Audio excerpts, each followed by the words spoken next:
Dito ay tuturo ko kung paano gamitin ang ating Ultimax app sa pag-load.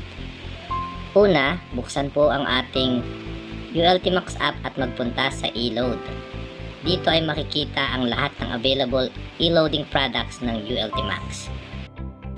May mga products din dito na nakadepende sa area ng availability.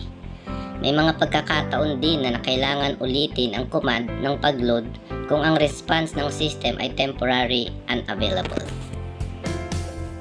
Para makapag-load, pumunta lang sa e-load. Pagkatapos, piliin ang telco na iyong ilo-load at ang promo na gusto mong i-load. Pagkatapos, ilagay ang mobile number ng customer mo. May makikita po kayo ditong box ng ibig sabihin ay repeat command. Ito po ay ginagamit lamang pag intensyon mong doblehin ang load ng iyong client. After pindutin ang send sa app, ito ay pupunta sa inyong messaging app na may command na mobile number at product code. I-send po ito at antayin ang confirmation. Tatandaan po natin na ang Ultimax app ay pwedeng gamitin kahit walang data.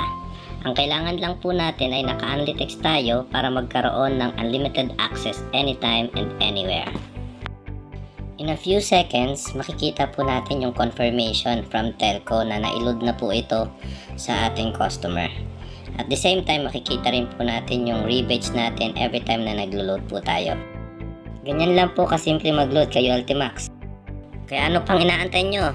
Tara na, mag-load na tayo!